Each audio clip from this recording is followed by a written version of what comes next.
arguments. If I really want to do my philosophy job, it said it's making arguments. And those are arguments that we need to look at. Now, we're not going to get deep into it, because like I said, I'm out of my comfort zone, but I've put it into this idea of Athens and Jerusalem, which is a classical philosophical category of just how does faith and reason come together, right? You got faith. You guys know what that stuff is. We're going to read or look at something about that. And you got reason. And how do those two mesh, right? How do they mesh? Because we got all sorts of scripture saying, yeah, don't worry, don't trust your eyes, right? Then you got doubting Thomas, who like touches. But then Jesus says, yeah, blessed are those who don't see or don't have that ability, right? How does all this work, right? You get mixed messages even from scripture on how faith and reason kind of work together. So the Athens and Jerusalem is kind of a throwback to that. And the way I'm going to start today, I don't have, and this is hard for me, because I don't have a direct thesis. When I work with my students, the first question when they give me anything is, what's your thesis, what's your thesis, what's your thesis? How does this relate to your thesis? How does this relate to your thesis? And then here I am coming up here and saying, I don't have a thesis for you. Which makes it hard for me to really kind of put this together in a coherent way. It's going to be more like an adventure. And if somebody was laughing, I think it was Phil over here was laughing, if you want to see why you should not allow your children to go into philosophy, oh, I can't show it to you. Well, I'll show you quickly my desktop. It drives my wife crazy. That's my mind. Those are papers and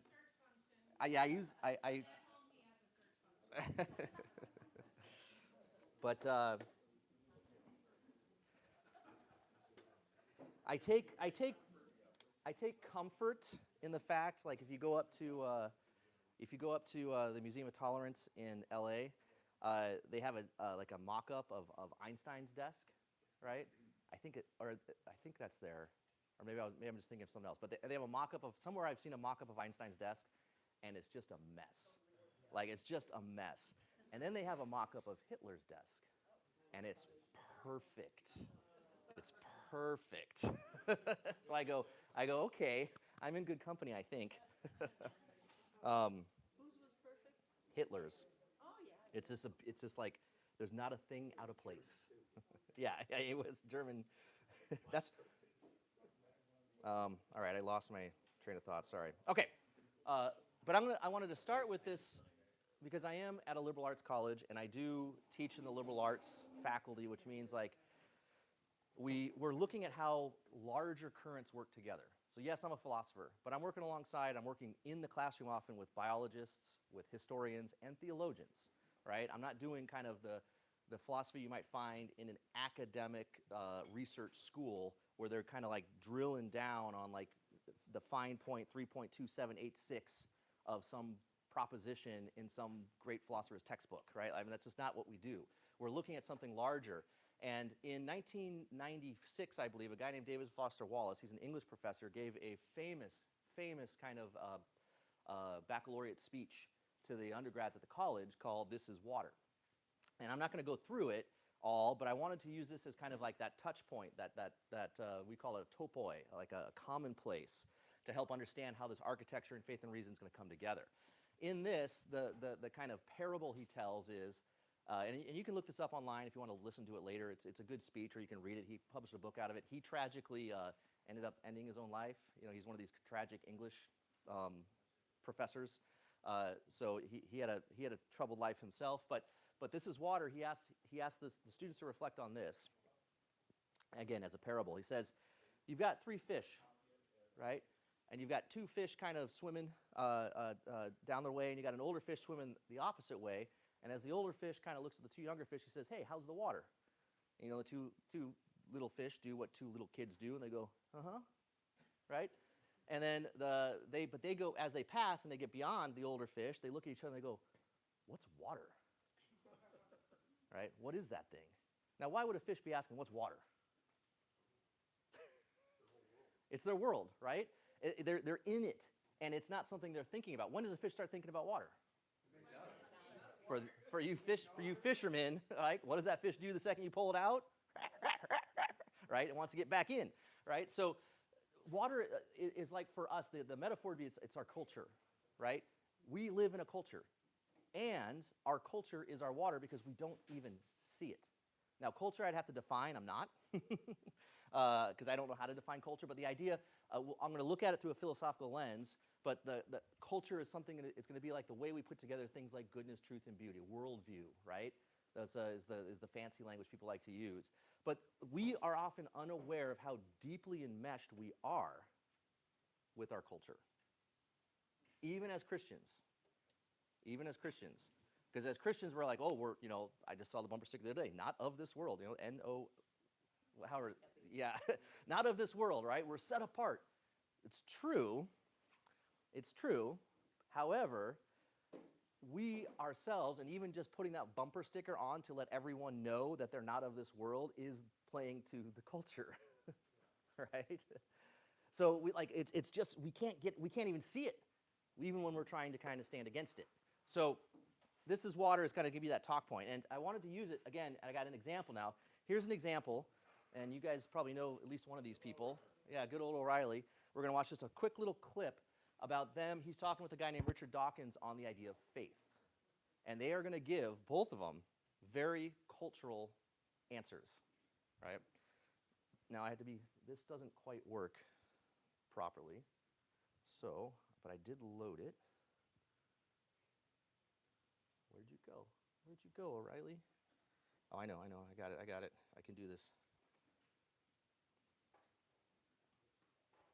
There it is. But now, I gotta move my thing over here and do this backwards. There we go. I should mention Senator Schumer's book is called Positively American. In the personal story segment tonight, do you believe in God? Increasingly, fewer Americans do. According to a Pew poll, 12% of us do not have a belief in a higher power, up from 8% in 1987, and that It's like group 5 includes minutes. agnostics. In Europe, the rise of atheism and agnosticism is stunning.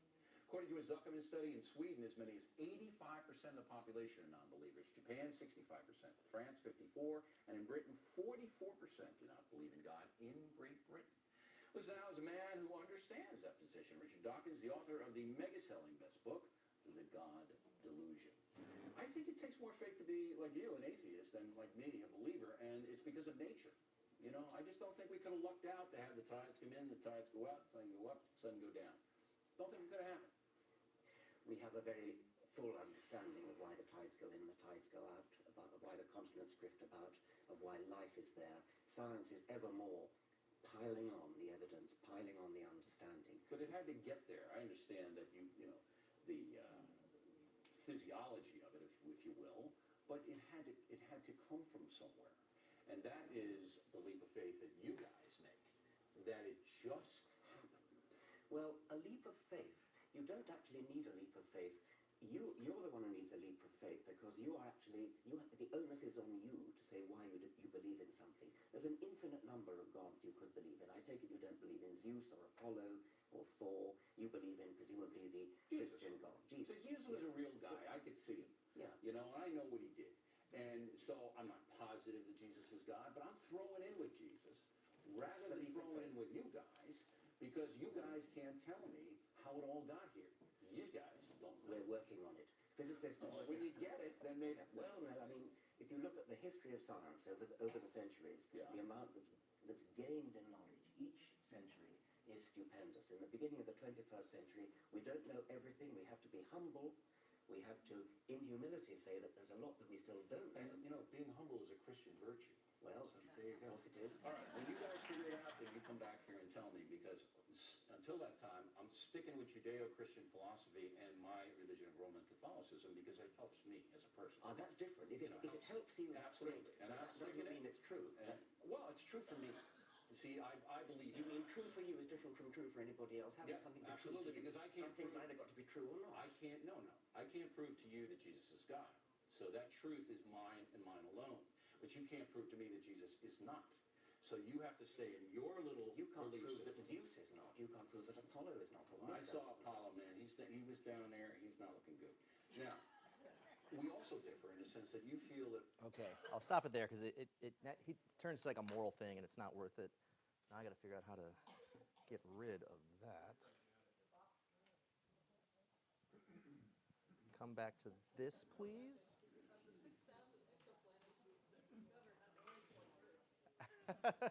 Yeah, okay, so what'd you hear? Because I'll give you my observations in a second, but I'm curious on what you take from that. What'd you? People talking past each other. Okay, good. Yeah. In what way?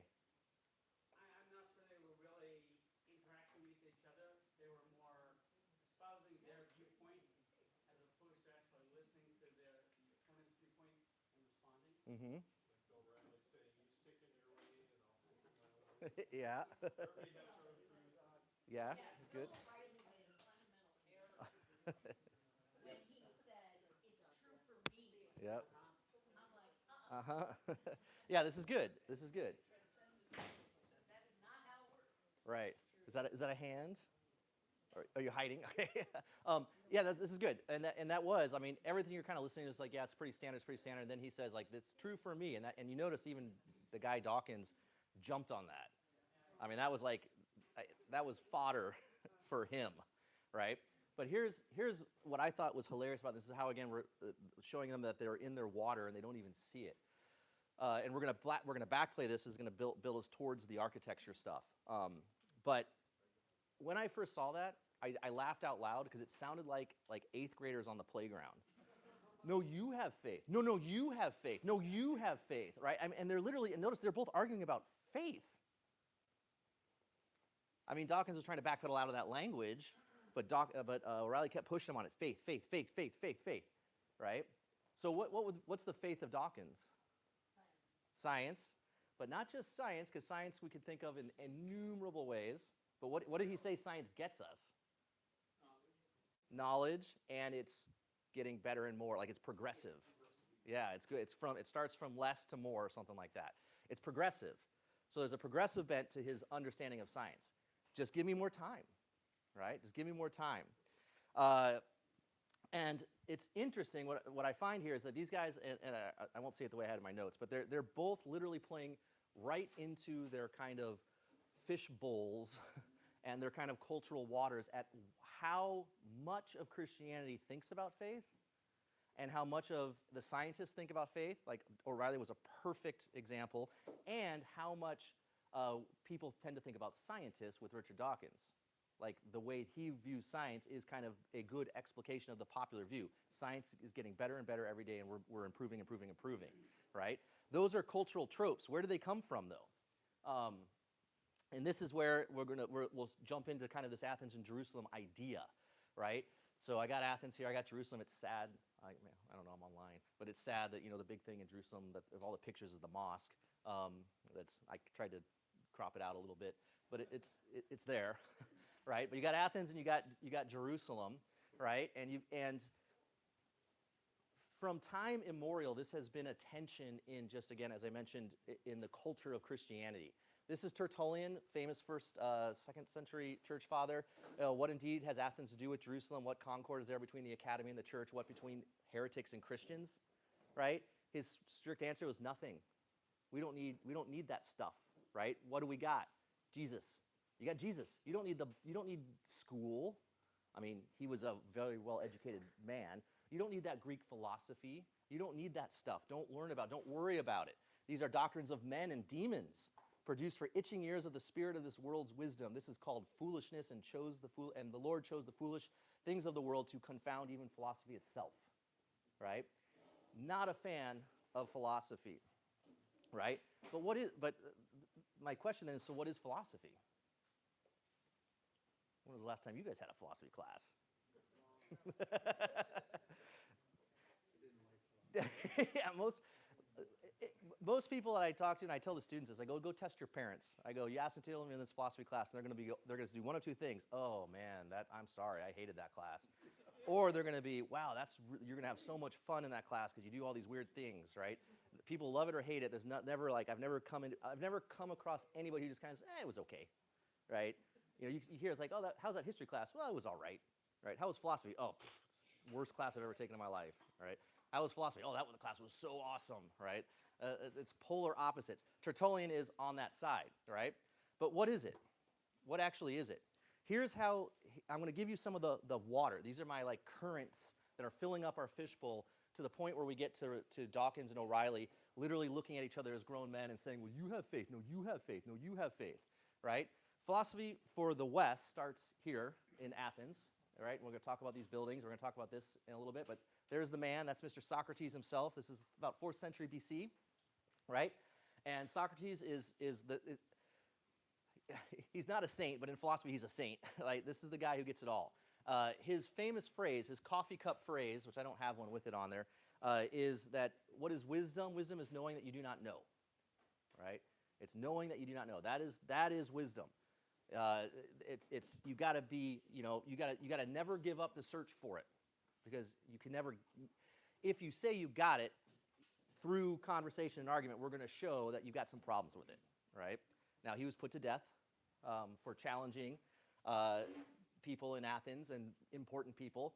He did his philosophy out in the public sphere, so this is the agora. This would be the public market. Notice there's boys, there's men. If you look back over here, there would be women, and this is like the shopping and all the different stuff that's happening. Life happens in the agora, right?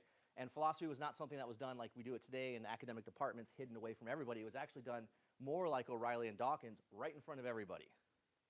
And it was something that was a way to kind of check and balance each other in terms of what do we take to be the good, the true, and the beautiful. What are those values that we're going to instill, and what does it mean? I mean, you might even say this. Their primary question is, what does it mean to be an Athenian citizen? What does it mean to be human? And they just argued and argued and argued. And it would happen here, and then it would get taken over and put into law in the law courts as it got kind of solidified, right? But through Socrates, we get philosophy gets associated with a healthy dose of skepticism. Question, question, question. Now, we're going to jump way forward to the 19th century, because the culture that O'Reilly and Dawkins were kind of beautifully illustrating is something that comes out of the Enlightenment. And one of the architects of the Enlightenment is Immanuel Kant. He dies in 1804. He actually writes the essay called What is Enlightenment, and kind of gets that term put into popular language. But Kant, in the tradition of Socrates, famously started questioning everything. And what Kant said, I have like 3 different sets of notes, so I got to. Kant said, and he was German, and unfortunately, I'm sorry, but most Lutheran philosophers that are remembered in history have not been good to religion, to theology. So Kant was a Lutheran. Nietzsche, you guys know Nietzsche? Lutheran. Nietzsche's like the nihilist. Yeah, he's the nihilist. Yeah, but his dad was a pietistic pastor and probably beat Christianity out of him. Kant, pietist Lutheran. The one people tend to like is Kierkegaard. Kierkegaard, Lutheran, but he's also very existential. So he kind of had his own kind of take on it. Hegel, you know Hegel? I mean, these are guys we're not going to talk about, but Hegel, Lutheran. And Hegel is like the enemy of the kind of philosophy I do. He was a grand idealist, kind of a utopian style thinker, right? But Lutheran. So I don't know what it is in Lutheranism that produces such, like, we can't produce a Thomas Aquinas, but we can produce these philosophers that everybody unanimously kind of is arguing against all the time, right? But Immanuel Kant is famous because what he ultimately concludes is you can't know anything. Wow, he lived a whole life to say that, right? You can't know anything in itself. So I'm going to draw a picture for you in a second here to help explain this. But what he was getting at is the truth is, like, why would you think a human mind could know the truth? The essential truth of something. We're part of the project. We're part of the world. Does water rise above its own level? No, right? You know, you got your ice on there, you got your cup. The water's just going to stay there unless you put something in to make it rise up. So if I'm part of this whole milieu, I can't rise above why would I ever think I could get absolute truth? It's not that it's not out there, it's just that I can't attain it and I can't know it. And so that should startle you. I'm not saying this is a good thing, but that was his kind of overarching thesis. And he said this, he goes, notice the line of thought. He found it necessary to deny all knowledge in order to make room for faith. So I had to deny knowledge to make room for faith, right? What's faith for him? yeah, blind. It's a leap. It's that leap. It's that just jump. You can't know. So, and some of it sounds right? And we'll get to that. But some of it sounds right, but you can't know it. So you can't know God. You can't know. I mean, I got to be careful because I'll go down tons of examples to try to illustrate it. But the idea again is there's a world and there's a reality behind the world. We can know the world, but that reality behind the world is untouchable. We can theorize about it, but you must remember that we're just theorizing about it. We can't know it, right? Okay, so this sparks people down all sorts of they go, no, no, no, no. There's got to be maybe you've he thought he was actually solving skepticism too, by the way, which is kind of weird. He thought he was giving you the actual reality of the situation. But everyone responds to Kant in the 19th century as the kind of founder of Enlightenment. W.K. Clifford goes down one route, and William James goes down another route. Now, this is particularly in relation to faith now. So remember, Richard Dawkins and O'Reilly are arguing about faith. This guy basically says that's all you really have for anything is faith. And Clifford comes out and says, yeah, but you can't just do blind leaps. You got to have some evidence. So Clifford kind of backs in and goes down, and he's a mathematician in 1879, mathematician in Oxford. He actually kind of presages non-Euclidean geometry.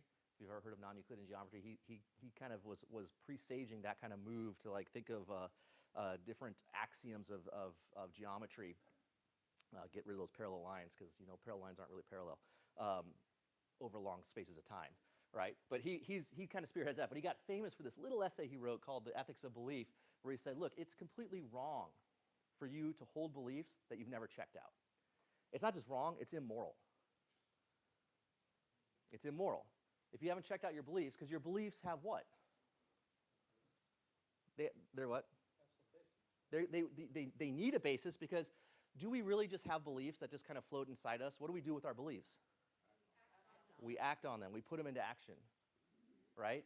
And so he tells this beautiful story of a guy, a ship owner, who's sending some people to America, and he says, look, I got I have some beliefs that my ship is not actually seaworthy, right? But I don't have time right now to fix it, so let's send the people off, right? Now, yeah. Just like humans, some people want to see visual Uh-huh. evidence, and some people spiritual, which is the Holy Spirit. Yep. Everybody's different. And there's a lot of things happen. Actually, I shared, people about apparition of Holy Virgin Mary.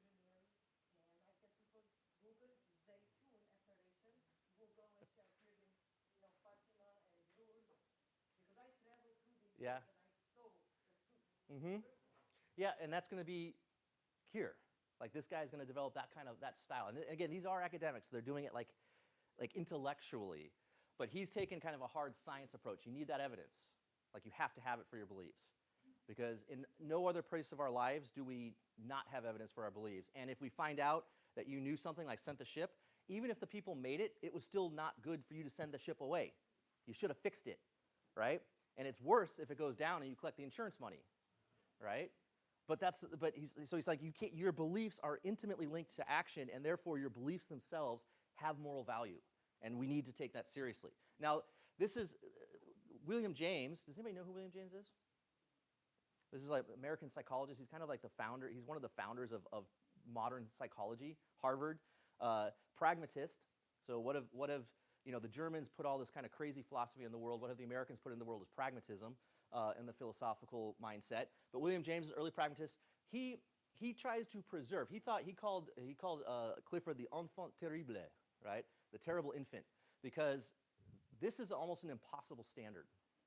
It's an impossible standard to have perfect evidence for every single one of your beliefs. So James adds on. He says, okay, this guy, what he's so worried about is being wrong. But if you're always worried about being wrong, can you ever be right? Right? If you're always fearful because you don't have enough evidence for that belief, will you even get yourself into the place where you can authentically check that belief? Will you actually engage that belief with other beliefs? Probably not. You'll be terrified because where's the threshold of evidence? I need more. I have friends like that, right? They just can't make a decision because they overthink it to like to an insane amount, right? So James says, well, look, that's the problem with what Clifford says is that's an impossible standard. Really, all you need to believe something is the will. You need the will. So what's the will? That's our part of our cognitive framework that like makes decisions. It's the thing that like actually gets you up to get a glass of water, right? You might be thinking about water right now, but until you actually get up, it's the will that kind of puts you over that threshold to get moving, right? And he said his famous essay is called "The Will to Believe," and he says you only in order for you to believe, you don't have to have the evidence, because people believe without evidence all the time, but it has to be something that is a live option for you. It has to be a live option. So, for instance, most people in this room, I would say probably 100% of us, it's not a live option to switch to Islam, right? Like if I brought, and just to kind of see how this would go, if we brought in like an imam to come give like an apologetic for Islam, most of us would probably just like look at it, but we'd be listening to it to only critique it. Even though his arguments might be like good, it's not a live option for us. We're too in with Christianity to even conceive. Like it's more likely that some of us might jump out into agnosticism, right? That's a more likely option for us, not from here to Islam. Some of my good pastor friends, it's a danger to go from LCMS Lutheranism to Orthodoxy. That's where they like to jump, right? It's a live, Orthodoxy is a live option. You know what most Lutherans, actually they do jump Catholic too, unfortunately. Catholic's a live option. You know what's not a live option I've never heard a Lutheran pastor jump to? Mormonism or Judaism. They never go that way, right? Those aren't live options. There's not enough there that entices them to make that move and jump to that belief. But notice for him, what is driving believing? We'll just say passions. What's driving believing? Evidence, reason, logic, right? And then 21st century, this guy's Alan Plenty. He's still alive. This is like his Johnny Cash picture. I mean, I've never seen a philosopher have such a good picture.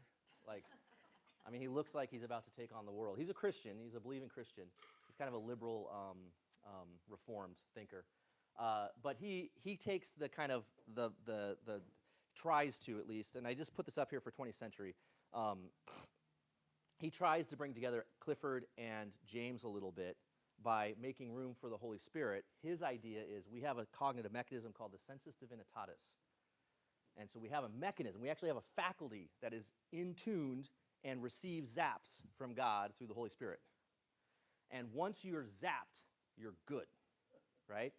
You're good. And your goodness overflows. It's not just a faith. It's not just a. It's not just like, okay, now I believe I'm saved. It's your other cognitive faculties now work better.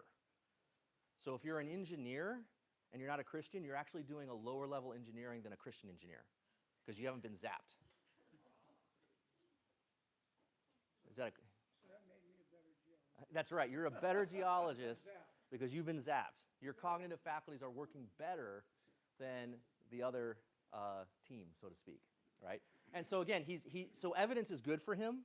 Like he's like an evidentialist in that way. It's like it's good, but you have to have the right kind of zap to make sure you understand the evidence properly, right? So again, he's kind of a mix of the two. But this is what the philosophers have done intellectually to create these currents into this kind of fishbowl that we're swimming in regarding our understanding of goodness, truth, and beauty. These are kind of the fundamental human values. I just put this up here to actually remind me. What I want to get to, though, all philosophical arguments, I mean, when I start showing you buildings, you'll start saying, oh, that's an ugly building, or that's a beautiful building. You're going to, all argumentation of all humans on earth hinge around not understanding each other or disagreeing each other on these three values. Just think of any argument you've ever been in. And when you get to the crux of it, it's because you have differing senses of goodness, differing senses of truth, or different senses of beauty. I don't know how basic it can get. These are the fundamental building blocks of worldview. When we talk about worldview, it's because we've put these together in a certain way to help us understand the world around us, right? And that's why I don't like worldview, because the connections are so messy. we flip-flop and change on this stuff. I mean, just think of your tastes on what is beautiful from when you were like 8 years old to when you're 86 years old, right? Think of how you've maybe changed even in your understanding of truth. Yes, truth is an on-off, right? But your idea of it has gotten more wise. We'll try to say it nicely. It's gotten more wise through time, right? It's not the spitting image of what we had. We changed. So these are tough values. And every single, even people always, again, I'm on a soapbox now. Like I'll get stuff from Christians like, well, as long as we have a Christian worldview, we'll be good. That's kind of where the doctrines debate was going. The problem is, within Christianity, we don't share the same worldview. Lutherans put together the good, the true, and the beautiful in a very different way from the Catholics. And then Lutherans put it together in very different ways. I mean, LCMS, ELCA, LCMC, I mean, all these different synods, like we've put them together in slightly different ways where we're even willing to say, well, we're not in table fellowship with you because you don't have the same way of understanding goodness, truth, and beauty, right? I mean, these are serious things, right? And the philosopher is trying to get us to see that when I promise we are going to do architecture, Bonnie. I know you're excited. Your architecture. What we're doing as a philosopher, what Socrates started and what Kant got to and stuff, is we're really just engaging in what things appear to be versus what is real. And this is why people hate philosophers. Because you say, I believe X, and you're like, I'm X, and then we go, well, really? Why? Right? And we start picking apart the way we've put together, I'll use the grand categories, of the way we put together in our own lives goodness, truth, and beauty. And we kind of show where there's cracks, right? And it's not because we're mean, although people often get mad when you do this with them, right? It's not because we're mean, it's just because we just want to, like, it's actually, if you know where your cracks are, you will be a better communicator with other people, right? If you've known how you've put together your kind of understanding. And so philosophy is a very self-reflective discipline. You turn inwards first before you turn outwards. It's just kind of the way it is. But we're looking for appearance versus reality. So here's the only reason I needed this board is to draw this stupid picture. Because my wife said that helped her understand all that I just said to you right now.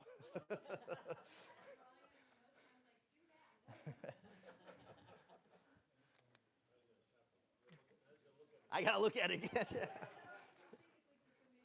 It's not. This is what I do with my students, too. I mean, like, okay, here we go. Oh, no, I'll give you the good one. I'll give you the good one. It's okay.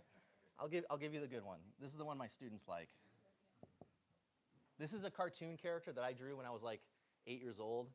Like, it was kind of a little copied off Garfield. It's kind of like a John Arbuncle type thing. But I couldn't do it well, so this is the guy that I came up with in my school notes. I don't have a name for him. Now I can call him like Philosophy Man or something, because I use them.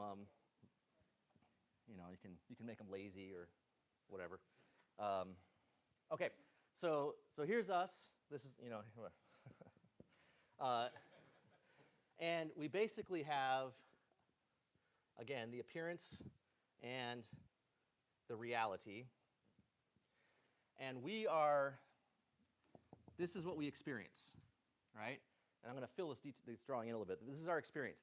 And what appears to us, again, is just the world around us, right? So you're looking at me right now. You have an appearance of me. And then, but the appearance is just a stand-in for what's really real, what's underneath what's underneath the appearance and is actually the reality of the situation, right? And we draw, so we experience this with, we'll say, reason and the senses. So think of math and your eyes, your ears, your touch, right? That's how things appear to us. But then we got to make a jump. We got to make a judgment about what the real situation is, what the reality of it is. So if you want to use kind of Lutheranism, I'll be careful with this one, but what appears on the altar every Sunday morning? Bread and wine. What do we know the reality of the situation is? Bread, wine, body, blood of Christ, right? At least in the Lutheran tradition. That we know, and we judge that that's the reality of the situation, right? This is the trust. Can we know again, carefully, can we know with 100% certainty that that is the body and blood of Christ?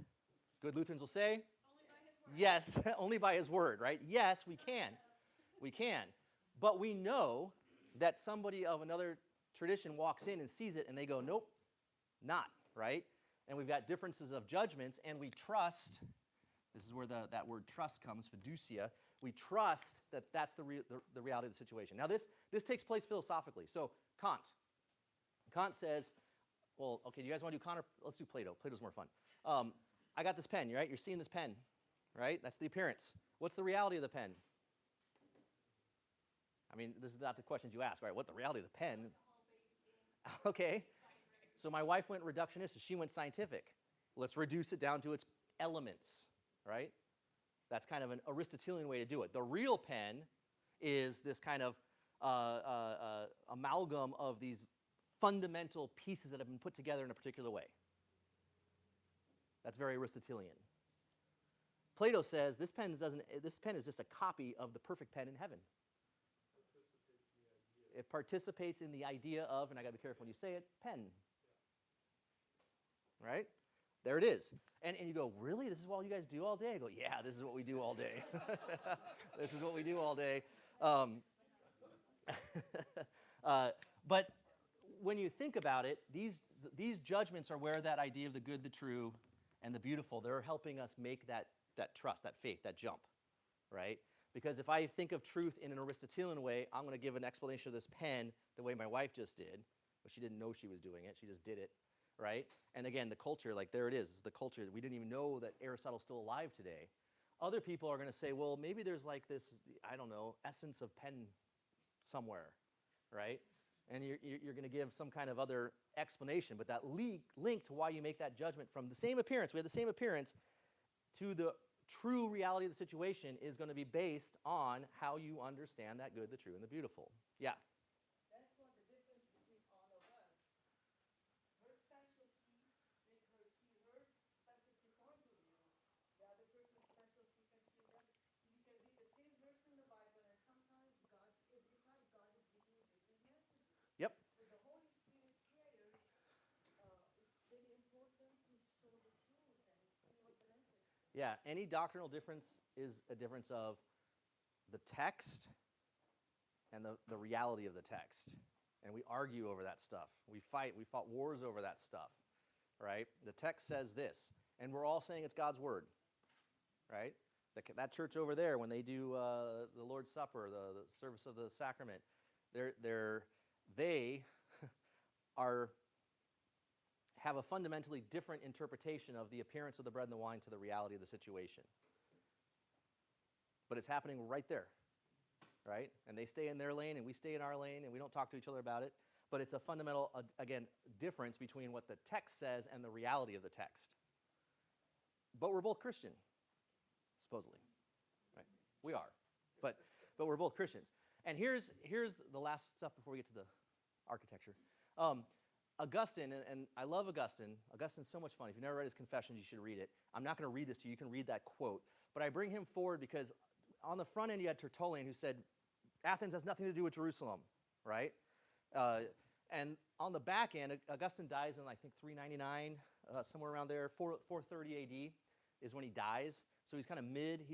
We often look at him as like he really kicks off the Middle Ages. Rome falls to the Goths while he's kind of in office, right? And he was in North Africa, so like the way the East Coasters think about West Coasters, California is like the land of fruit and nuts. Like North Africa was kind of the land of, like North Africa was kind of the same thing. It was like oh, that's the wild place. Like Rome, civilized Rome, right? We're on the upper Mediterranean, but North Africa, whew, like okay, yeah, they're untamed, right? It's kind of like when Lewis in Prince Caspian brings out Bacchus, right? And Bacchus is the god of wine and drink, and they're like dancing around, and the Pevensie children like get a little closer. Like I love the way Lewis talks about it. They get a little closer to Aslan, and they're like, Aslan, those people are wild. And Aslan kind of looks at, I think it was Lucy, and says, yes, but they're good, right? Like he kind of baptizes that wildness. Well, here we go. Here's our Bacchus, right? He was wild. But what is so important about him is that he came back to his Christianity through his philosophy. So he was a great rhetorician, a great philosopher in his own right, but he kind of left that because he rediscovered the gospel. And when he rediscovered the gospel, he talks about it this way, and again, the gist of this quote, he says, here's the thing, I didn't understand St. Paul when I read him before, and I didn't understand that stuff. His mom was a Christian, Monica. The Catholics have sainted her. We don't care about that. I call her, from the best we know, she was kind of like a good evangelical Bible-thumping mama, right? And she beat Augustine over the head. Taking license with the history here. But Augustine, as a good kind of young kid who gets beat over the head with the Bible, runs away at the first opportunity he gets, right? But in his background, I think, was that nugget of truth of Christianity, because when he comes back to it in his later life, he said his conversion was like a mystical experience. He read John 1:1, went outside. This is all in the Confessions, by the way. Read John 1:1 at some party because the guy had it out in the backyard. He goes outside, falls on his knees, has a vision, and becomes Christian. All right. But then he backfills it with all this kind of intellectual discussion. But what he says separated Christianity, what he discovered about Christianity is the ancients had the wrong anthropology. The ancients had the wrong anthropology. And don't even think of the ancients, just think of the people I just showed you. What was Dawkins' sin? Like, what was his view of science? I think you said it. Progressive knowledge, right? Progressive. Yeah, we're getting better. We're getting better and better and better and better. The Greek anthropology entails that. Get your virtues right, you'll live a good life. Get that good, true, and beautiful put together properly, and you will flourish as a human being. They literally called it eudaimonia, flourishing. It will happen for you. Augustine said, man, and again, this is all just drawn from the Confessions, I've done that really well. I've lived outwardly like everyone is praising me because I'm such a good person. But inside, I hate it. Inside, I hate it. I hate living that life that I can play. I can do it as a game, but inside, I know it's not me, right? I would rather, and again, St. Augustine, he's got concubines, he's got all sorts of bad behavior, right? He's like, I would rather be hanging with my buddies on Saturday night than doing what I know I'm supposed to be doing for church the next day. I mean, he wasn't even a Christian at this time, but he knew it was a facade. There was something deeply wrong internally with him. And so it wasn't until he found Christianity or came back to Christianity, he goes, aha, I've identified it. Those crazy wanderers of the desert and this crazy St. Paul, this is the only book that I've read that takes seriously sin and its solution, my brokenness and the solution to it. He found forgiveness. Forgiveness is not in the ancient world. Do a word study of ancient texts and you will not find forgiveness as it's understood by Christianity. It's all transactional. It's all justice. It's all eye for an eye. That's what you'll see. And I used to say that sort of thing and not really have the evidence to back it up, but my good friend C.J. Armstrong, who was a classicist, forwarded me a book review the other day that talked about the concept of forgiveness in the ancient world, and the thesis was it doesn't exist. And I was like, okay, I got some bibliography now that's backing, right? It doesn't exist. Because the anthropology was progressive. Work on yourself, you'll get better. Work on yourself and you'll get better. And Augustine said, I'm doing that, and I'm living it, and I'm reaping the rewards civically of that. But boy, do I hate it inside. I really hate it. Until he finds the forgiveness, the sacrifice, the troubled heart, the forgiveness of Christ. So what does this have to do? How is this going to relate to the building? Well, notice that Augustine is good with reason. Tertullian's not good with reason. Both Tertullian and Augustine are good with faith. But then all that middle ground has really kind of caused a turmoil of how to understand faith and reason together. But Kant really kind of carries us to that debate we saw of O'Reilly where you don't have a solid understanding of what faith is. Like, it's just a leap. Everyone has to make leaps. So choose your leap. Choose your leap, right? And Christianity, this is my take on the faith-reason relationship. I always go to Colossians. I didn't the last time I did a Bible study a while back, right? I always start with 2:8. See to it that no one takes you captive by philosophy. You've got to be careful. Philosophy can be dangerous, right? It can be. You don't really hear too much. I know Adam Francisco thinks it's true, but I don't think it's true. You don't really hear too much of professors out there actually actively trying to destroy people's faith. All right, they don't really do that. I mean, I know I work at a Christian university, so of course we're not doing it. In some ways, we might be more dangerous. But at a public university, for all my time through schooling, I never once saw a professor like really, and there was kids raising their hands trying to do God, faith stuff all the time. I never saw a professor like you stupid, like you really need to get on board. It's like those movies they make, right, about the professor, the atheist, then has a conversion experience. Like, it doesn't happen. I've never seen it, right? But you got to be careful, because it will, it is a human tradition, right?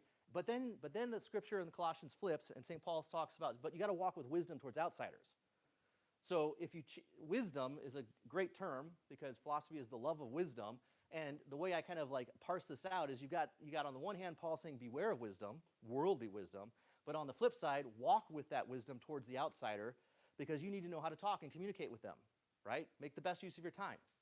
Was O'Reilly, I mean, hopefully this is a good use of your time, but was O'Reilly and Dawkins like the best use of their time? Probably not, right? Probably not. So, look, Bonnie, it's the next slide. It's the next slide.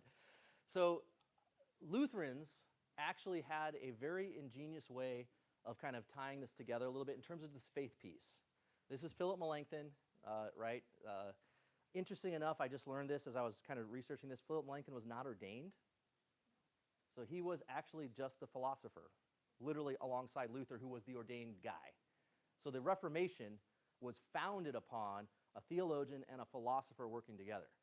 Now, I say that because people also hate Melanchthon, because he was one who, towards the end, I think it was after even Luther's death, he started kind of making some moves to be more accommodating of the Catholic tradition, right? Lord's Supper, I think, was one of the big ones. I don't know. When I became a faculty member at Concordia, I had to subscribe to the unadulterated Book of Concord, because Melanchthon had adulterated, meaning changed, the Book of Concord to be more accommodating to, actually I think it was the Reformed, to the Reformed view of the Lord's Supper, right? Okay, so again, that's, in my head, that made so much sense when I found out he wasn't like an ordained guy, he was actually a philosopher, because I was like, oh, like I can see how you might make those sorts of moves as a philosopher. But anyways, he gave us this kind of way of understanding faith. They broke down faith, and it starts with Melanchthon. It's not in Luther, it starts with Melanchthon, but it gets validated by Gerhard, Chemnitz, Quenstad, these kind of, the later tradition of Lutheran theologians baptized this and said, this is a good way of doing it. Melanchthon gets in trouble for this a little bit, but it's weird that he gets in trouble for it, but then the later generation just picks it up and says, no, this is actually really good, and they stamp it. So you got notitia, assensus, and fiducia. Now remember, this is under the umbrella of faith. So faith has an intellectual part. There's a content to it. Pastor says this, right? We always say this. There's got to be an object to the faith, right? Your faith, you don't just have faith in faith. The faith is pointing towards something. What do we say it's pointing to? Jesus Christ, death and resurrection. But that death and resurrection is an event that took place in the world. There's an intellect, there's a history to that you can know. Even the devils know it, right? Even the devils can know that. There's also a judgment. So there's also a judgment that we make, and that judgment is an assent. We can say, I understand what you're saying. I can look to the Catholics. I can go across the street and say, I understand why you think of the Lord's Supper the way you do. And I will say, my judgment will be, and I think it's wrong. But I can also say, I understand why the Lutherans understand the Lord's Supper in a certain way, and I make a judgment that I think it's the best explanation. And that's all me. I don't need the zapping of the Holy Spirit for that, right? That's just a conversation. That's just, we can lay it out systematically, put it side by side in the way two engineers can put side-by-side bridge plans or something like that. What I can't do, though, is trust the promise that comes from even the words that I'm reading and understanding from my intellect. I cannot create saving faith. So the trust in, the confidence, you might say, in my intellect and my judgment only comes through the Holy Spirit. It's what turns me, it's what zaps me, it's what allows me to say, I believe that this is actually real, right? It's that personal saving faith. Sometimes they use the category subjective. I try to hedge away from that. because subjective brings, our culture, our water brings with subjective a lot of weird stuff, right? But you got notitia, assensus, and fiducia. Now notice how this makes sense of the O'Reilly and the Dawkins argument. What are they arguing about? It's not actually the fiducia. I mean, they have different trusts, but their argument about whether the world can be explained through science or the Bible is all intellect judgment. That's all this, right? And then they fall back on faith, but they're not talking about faith as trust. They're talking about faith here. Like, that's the way they're categorizing it. Notice, Dawkins was huge on this, on the intellect. And if you think about what O'Reilly's saying, he's kind of more on this, like, I'm throwing in with Jesus. I've just judged that that's the real way, right? And they never really even talked about this, except maybe when O'Reilly started saying, well, it's true for me, right? He might have started going down that route, but he surely doesn't develop it and immediately falls back into the intellect, right? So I throw these out there just to say we had nobody reads the Lutherans except those bad Lutherans. Nobody reads Luther in philosophy, but we had one, Melanchthon, and he actually did some good work on that whole faith reason thing, right? We've got a good way of understanding it when you start thinking about those aspects of faith. So how does and I don't know, how long have I been going? Okay, architecture. So architecture and the mind, right? How does architecture fit into this? Well, I'm still going to be referencing the O'Reilly-Dawkins debate, because that's like, again, that's our toe point, that's our talking point, this idea of appearance and reality. We do have one kind of Rome, I mean, you're probably familiar with this picture. This one, at least this one you're familiar with, right? Who did this? This is Leonardo. This is Da Vinci. Yeah. So this is the sword guy, not the bow staff guy. That's Ninja Turtles. But anyways, this was Leonardo da Vinci. That one failed.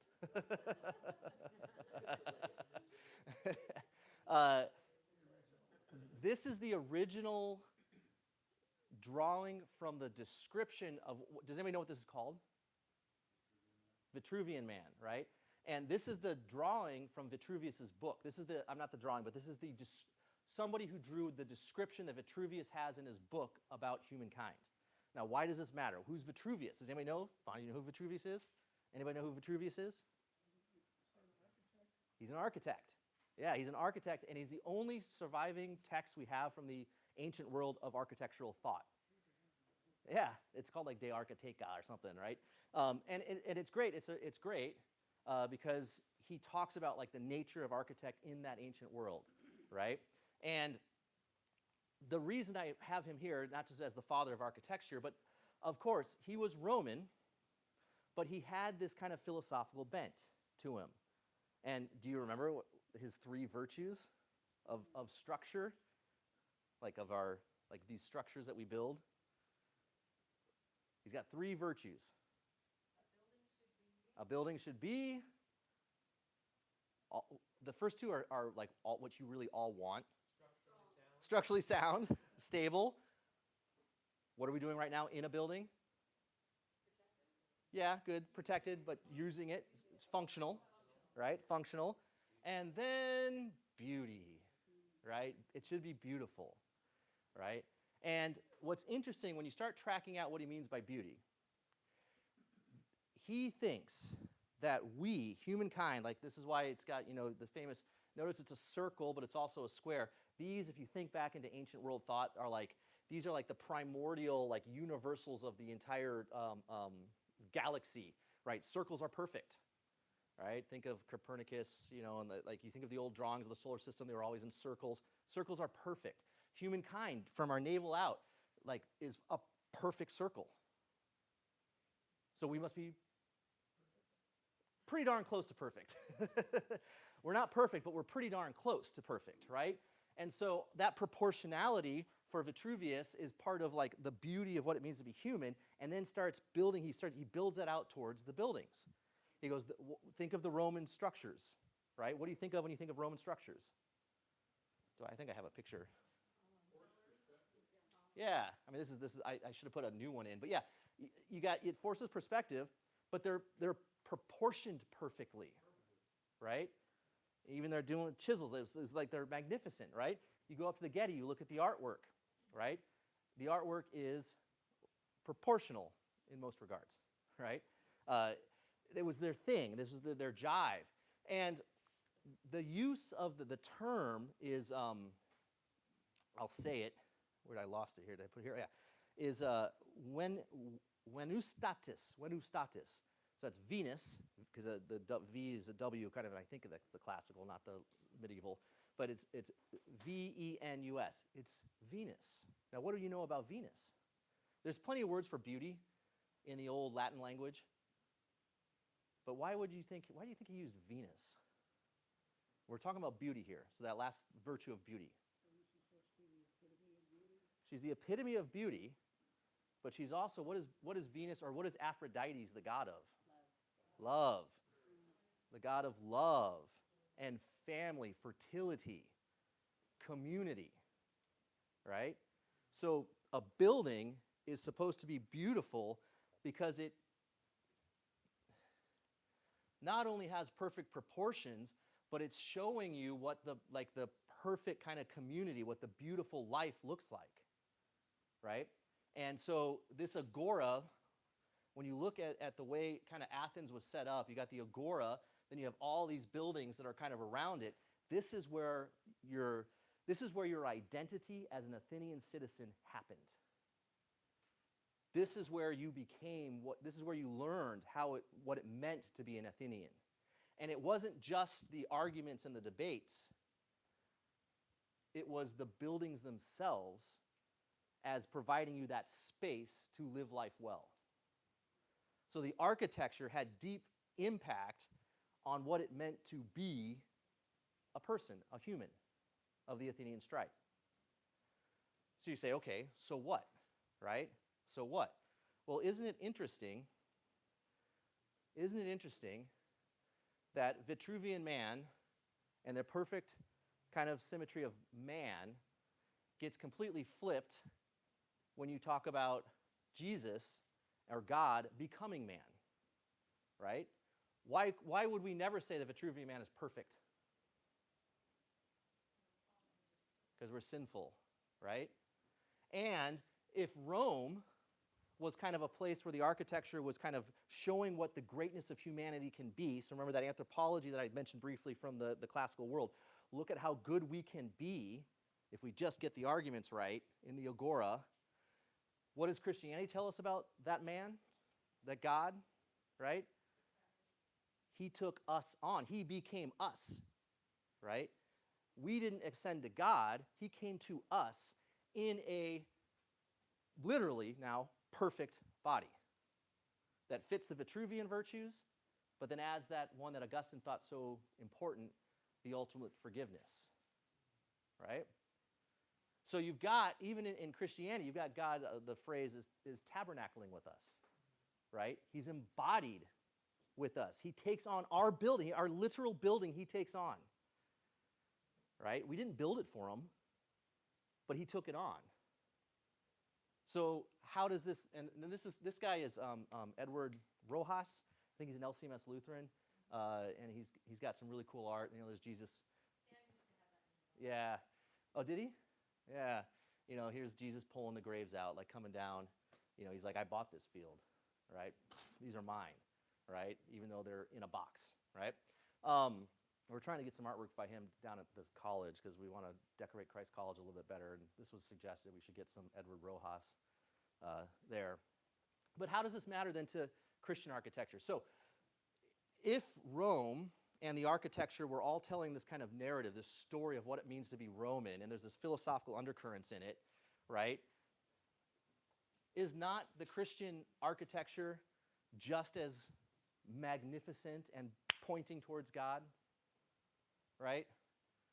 Strasbourg Cathedral, interesting enough, it was supposed to have 2 spires in the original plans, but they decided not to build that second spire for some reason. So it's one of the few single-spired cathedrals with the spire actually set up to have another spire. I don't know the history on that. But notice, I mean, I always find this fascinating, how this is Strasbourg, this is France. This is France, yeah, Strasbourg Cathedral. Look at that, it took 400 years to build. I mean, we can't even, like, we get antsy if the gardener doesn't come one week, right? This, yeah, notice the dates on this one. So this was Catholic, but it did actually go, it went Lutheran or evangelical, it went Protestant, and then the Protestants actually gave it back to the Catholics. And for probably good reason, like when you really start looking at the artwork, there's a lot of Mary in here. Like they even have like the Ascension of Mary, and you're like, oh, okay, yeah. Like that'd be a hard one to explain if you're a Protestant church, right? So I think we gave it back not on like bad terms. I think we just said, you know what, this thing is very Catholic. You guys can have it back. Now churches coming out of Rome, though, right? You're gonna have house churches, and then as soon as Constantine kind of legalizes Christianity in ancient Rome, you get basilicas. What were the basilicas? They took over some of that Roman structure. So the basilicas were kind of, we traded off on the functional space and put our own kind of icons in it for the beauty. But the basilicas, a lot of them, we just started using, we built, but we also just started using what was there already. These medieval cathedrals are structured, they're Gothic in sense, but they're structured after those Roman buildings. The difference is the story this building tells. So I mean, this is, again, you might look at this and go, wow, why aren't we just doing what Rome does? I mean, look at that. Like this thing is insanely ornate in what it has, right? But here's the difference. What's the story this building's telling? And I'm literally saying the building itself. Here's the front entrance. Oh wait, hold on. I don't have. Oh yeah, here's the front entrance. All right, I don't know if this is the west entrance or something like that, right? Here's that. Here's a close-up of that. So as you're literally walking into the church, this is like what you see. And this is all over the building, not just this particular scene, but scenes like this all over the place. No matter what door you walk in, you've got the entire life of Christ. This is kids, Last Supper, his arrest, his beating, his crucifixion. There's a cool kind of skeleton here. His carrying to the tomb, and then his resurrection out of the tomb, and then in glory, and of course, Mary is right up there somewhere. But his ascension, yeah, that's Jesus. That's not Mary, but his ascension into heaven, into the defeat of death. Now, we are dealing with an largely illiterate society.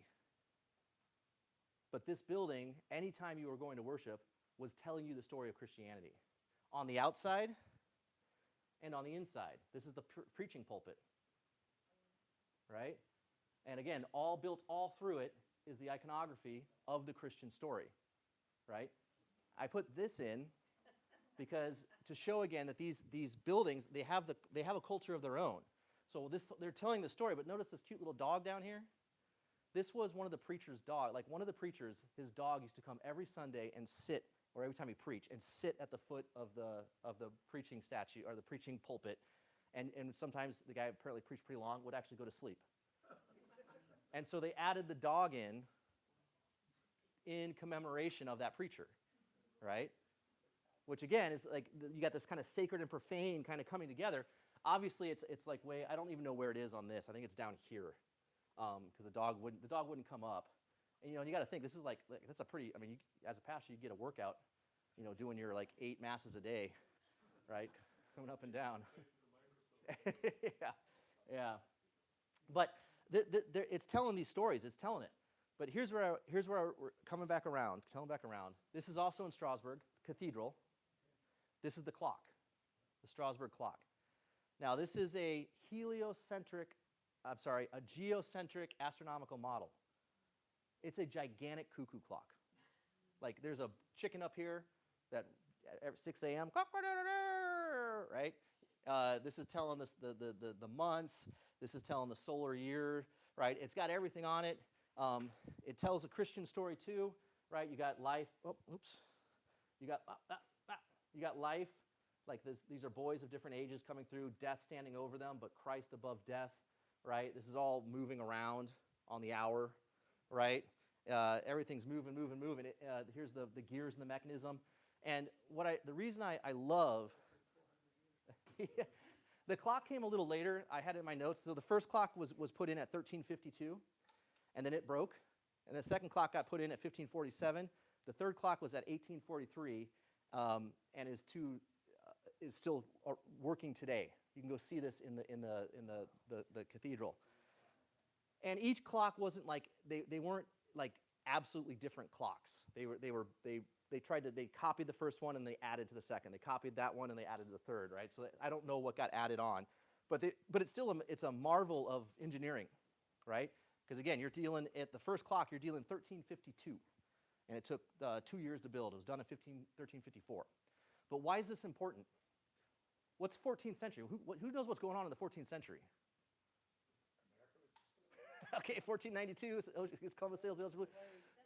Yeah, we got plagues, we got Middle Ages, right? But nothing that really concerns us of history too much, right? Because when for us does the big history happen?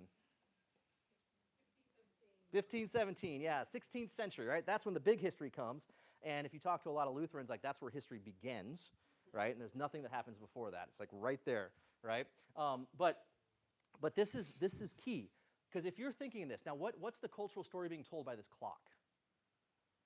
And I phrased that weird, but think again of like if the buildings are kind of telling us stories about about what's in the air, what's in the kind of the water of the people. What is this telling us about God? He's orderly, right? He's always on time. Nice. Yes. So we've got, even though we're dealing in the 14th century, we've got the framework for the scientific revolution. It's already in play. Think about what's happened theologically here. We're not at the Reformation yet, but what's happened with the Catholic Church? What have they spent the last 500 years since Augustine doing? Yeah, okay, don't think of the moral stuff, the fighting, but this is the era of Peter Lombard, of Thomas Aquinas. What are those guys known as? Systematicians. All of Christianity gets systematized into propositional like logic, like doctrines. And they were fighting.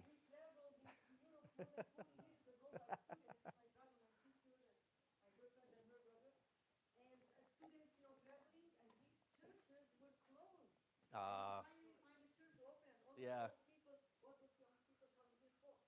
Right. Right. Yeah. I know. That's the cultural backwater is atheism, agnosticism. I know. So what church is this?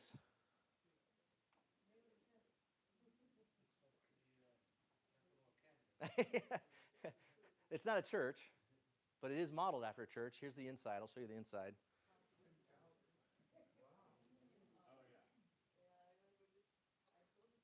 This is not a church.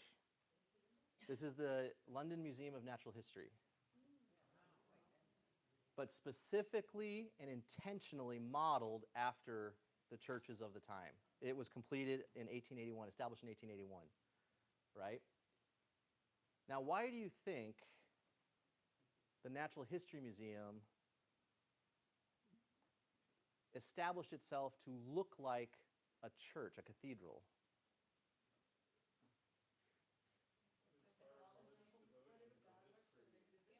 Ambrose? Okay, good. Yeah, it draws, and who's it drawing in? Christians. Yeah, anybody, but it's drawing in Christians. It's familiar. It doesn't look scary. It looks like what I go to on Sunday. And at this time, this is 1881, as I said. 1859 is the publication of The Origin of Species, so Darwin. And if you look in, this wasn't here in the original museum, but there's Darwin, and there he is sitting right there. Like, I mean, just take this altar picture, right? It's all pushing. I mean, you can see the dinosaur tail here, or the whale tail. I think this is a dinosaur. I think the name is Dilly. They've since moved it, but it was here. But everything pushes in to Darwin at the center. Now, this was added later. The Darwin statue was very early, but it was put in that centerpiece area, like in, I think, the 2000s. Like, it was much later. But this is what Owen called, Owen was the guy, Richard Owen, biologist, canned this the Cathedral of Nature. And in England at this time, there was a push to get people to come and learn about the natural history of humanity, as opposed to that theological anthropology you're getting in your church services on Sunday. So they offered free programs on Sundays. Our government at work, every day. They had free programs on Sundays. A guy named Thomas Henry Huxley, who was a dynamic speaker, was giving lectures weekly, but not to professionals. He was giving it to the working class. He was going to the working class and giving them lectures on all this, and then saying, come see it at the Natural History Museum. Come on. It's your tax dollars at work. Come see it, right? So I share this because I'm going to throw up a few more pictures, and I want you to tell me what they are, because this is coming out of a time place. Now, we're not at the Agora. Now we're in, like, 19th century England, and we're at the cusp, or really kind of the end of the Enlightenment. We're about to push into the 20th century. We're at 1859 is Darwin Origin of Species. 1880 is this. We're pushing into the 21st century. What's on display since the comment was made? What's on display if you go to the Hall of Man? Have you guys ever been to the Hall of Man at a Natural History Museum? We've gotten a lot better. The museum curators have gotten a lot better about this. Yeah, like that. Like any natural history museum, they'll always have like a human evolution exhibit. And if you look carefully, the curators have gotten a lot better at this, because if evolution is true, what's the actual end point of man? What's that? Well, that's the cultural evolution that's talking. Yeah, most people think evolution as progressive, and there's the famous picture of like the chimp walking. That's actually from T.H. Huxley, Thomas Henry Huxley, the chimp walking, then like a Cro-Magnon man, like, you know, and then people meme it by getting older, right? Yeah, but it gives the illusion of progress, and most halls of men, human evolution will start from like the monkey and end with man, right? And the underlying theme is, oh, look, we are the apex predator of this world, right? And nothing will take us down. The problem with evolution, progress doesn't exist. It's not a term in evolution. It's all random chance and mutations. There's no progress. But we've built it in, and the buildings are telling the story. I mean, this looks grand. And you go in, and then you see that what's at the end of the evolution of men, and it's the human. It's like, yeah, here's our habitus. Here's our home. So they're trying to replace God with human. They're replacing God in our image. We're making God in our image. So they're telling a story, right? But check out what happened in the 21st century. What is the single most detrimental events that is detrimental to the thesis of human progress? Okay, good. War. World War I, World War II, right? All that enlightenment, like we're getting better in progress, came to a smashing halt in World War I and World War II. Because look what man does, right? Look what we do. You should see the outside of that building on the side street to the right as you face it. There's big chunks taken out of the stone where From bombs. fall in the street. Yeah. Yeah, I mean, this idea that we are actually getting somewhere and the utopia is just around the corner gets hammered during those years. And it sends the culture into kind of like, I mean, there's books, they're great books. Frankl writes one on meaning. Like, it sends man into an existential crisis. And notice now, I'm gonna end, I promise, I'm gonna end with some other buildings. What is this? Okay, good. It looks like the Getty, right? It does look like the Getty. Future to cave. We're going back to the cave. Okay. This is the New York Museum of Natural History. But notice, now, what is that building, like, is that building emitting the grandeur of the last one? No. What question is this building tempting you to ask? A glob of clay. Yeah, looks like a glob of clay, right? This is the inside of it. And this is like, you know, again, the people sitting there looking at it. But how could I give any, how could I force an interpretation on that? It's very open. Would you immediately, I mean, you went to the Getty, and what is the Getty? It's not a museum of natural history, right? It's an art museum. I mean, I look at that and I say, oh, it's a museum of modern art, right? I wouldn't equate history to that type of building. No. This is a science museum. This is a science museum, a museum of science. So what happened, right? What happened to this to get that? Here's another one. It's like, oh.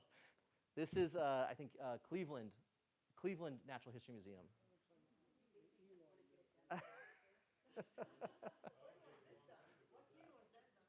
Okay, this was 2024, and this one is 2023. So these are brand new, right? Okay, all right. But now, remember, earlier, the Natural History Museum followed the church.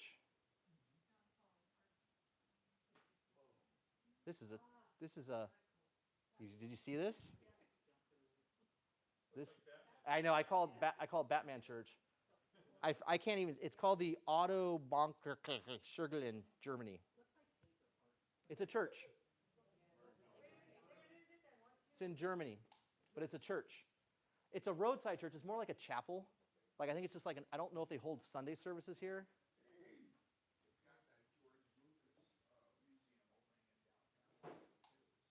In downtown where? George Lucas? Oh, we might have to go to that. Yeah. And it could. They're pushing God out of the church. Okay. Again, what would you see if you saw that building? Besides, like, where's Gotham? Where they smoke. This was 2013. So 2013. So we're predating the Natural History Museums.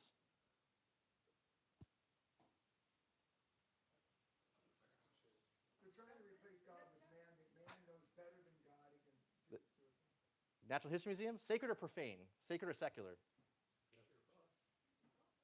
Or a weather vane? It does have a chicken up there. This is a church, though. That's a church.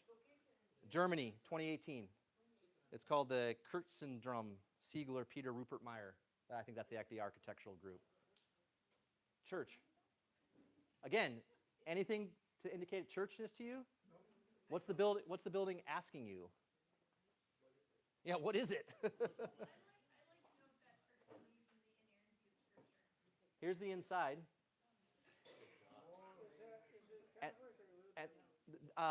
Well, it's Germany, but I don't know. I don't want to say it's Lutheran, but it's a high probability it might be Lutheran. Same with the Batman Church. This is what's crazy. This is like what am I supposed to do? It's got chairs. Is this where they put the kids? I don't know what that is. It's in the back of the church. It's like instead of a baptismal font, we'll put a polka dot wall. Well, that's not unusual for churches that were designed to be used by multiple different. Okay, yeah, And in Germany, that's probably not necessarily. too far off. It looks super uncomfortable.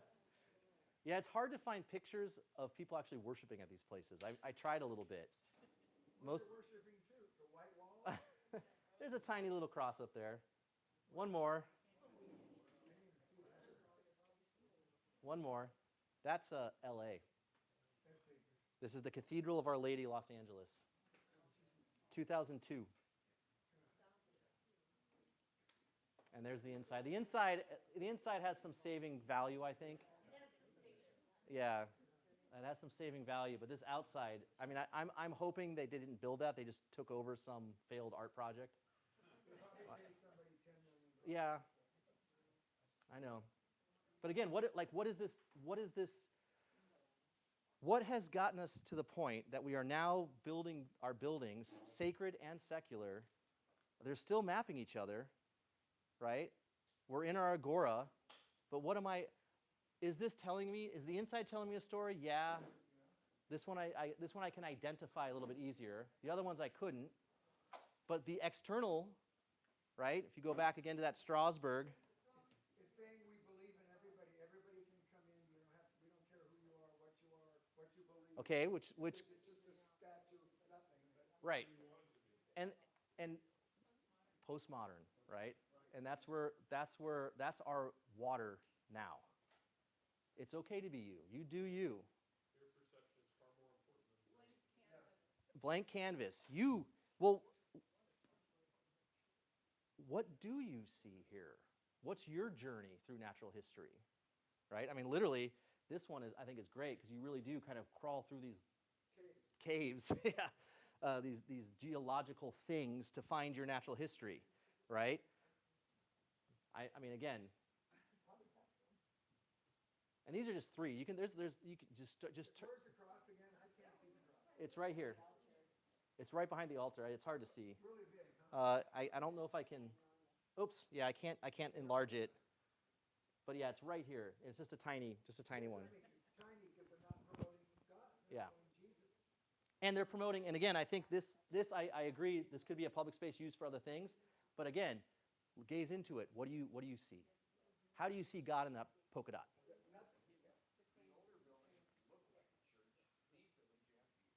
Yes. Yeah. Right. Yeah. That's why originally, if I was trying to just throw them up side by side and just say, like, what do you think, church or museum, right? And it would be 50-50, right? You have to be told. But the building itself isn't exuding it, right? There's no objective measure that says this is the place where God tabernacles with us. Uh-huh. Yeah, it's rough, right? And it's the way most modern non-denominational Okay. So So again, I didn't do a lot with the interiors, but you can look at interior setup, right? And you know that like a lot of the cathedrals are shaped in a cross, right?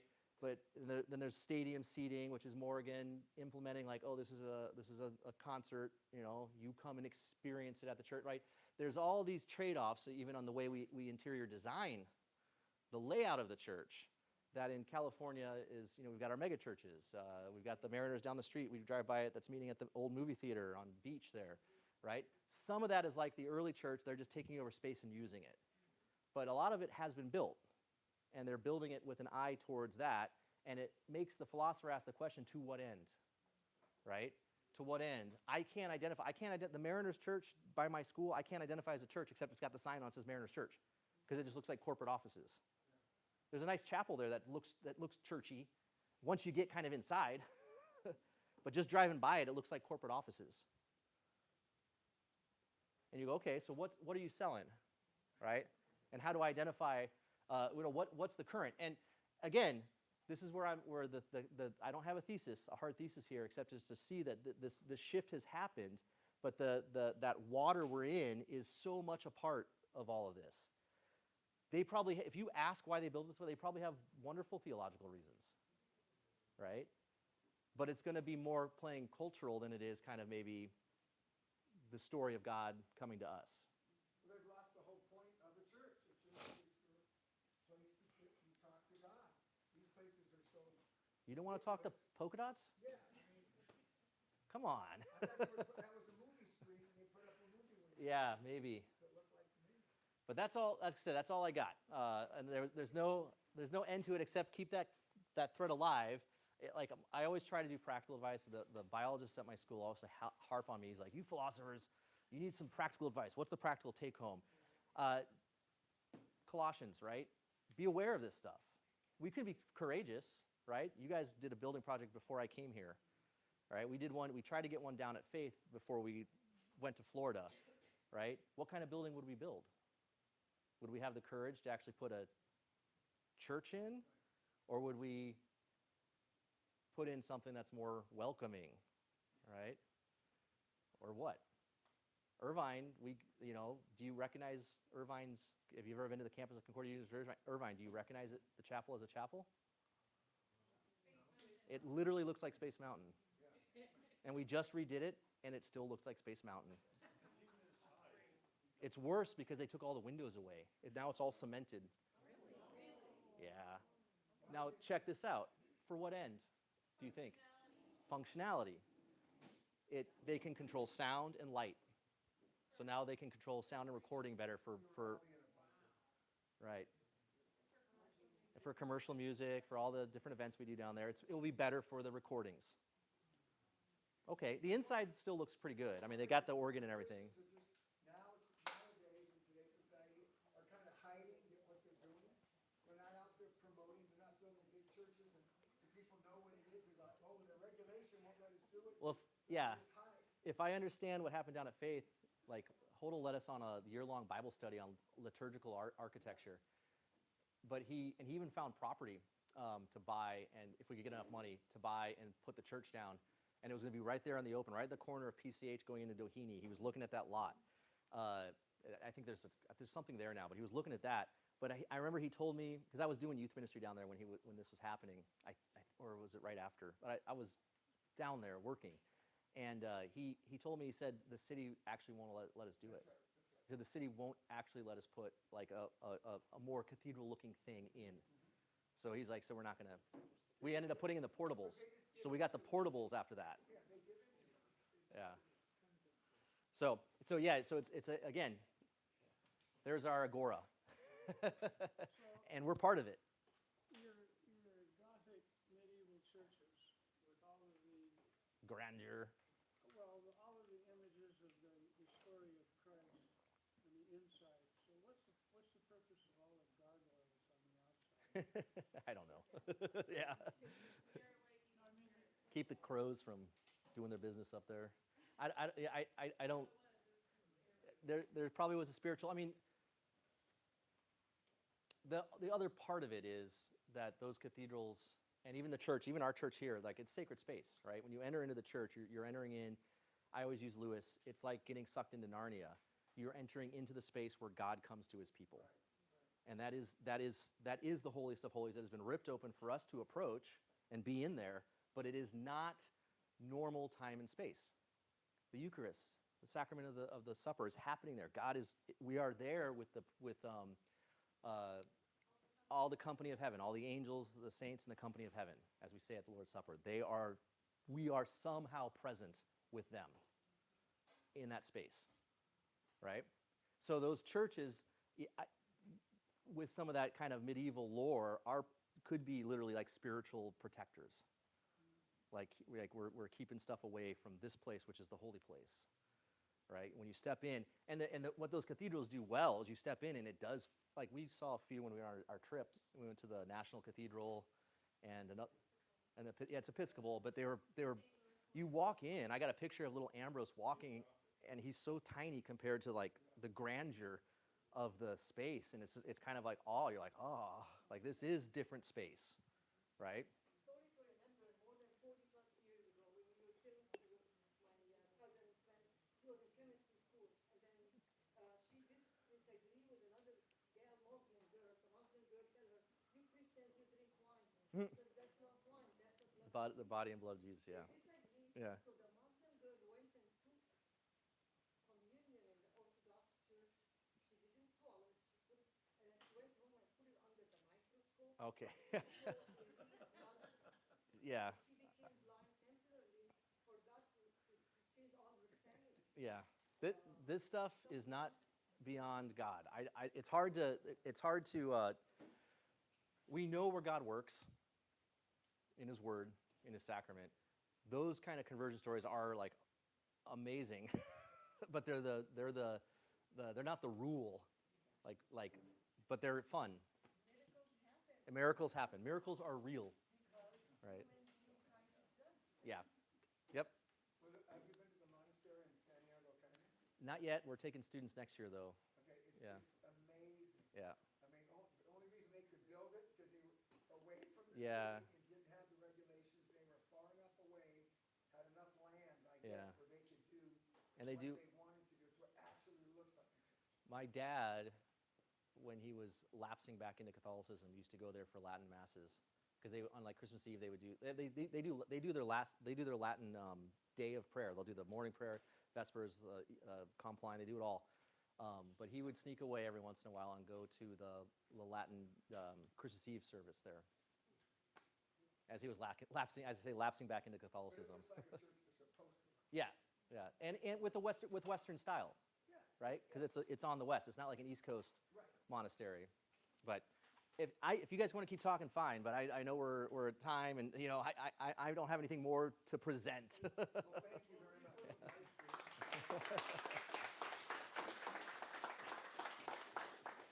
thank you very much. Thank you very much for taking time out of your day and your life to put this together for us. You can stay and ask more questions. Mm-hmm. We won't kick you out. So that's what is the last thing for today. Next month is Dr. Carl Fickenscher. Ah. I'm not sure what his subject is, but I bet it has something to do with preaching. Yeah. And that's what he does. Thank you all for coming, and we hope to see you next month. And remember, June 28th, the voters meeting here. Help us, make good presents. Potluck.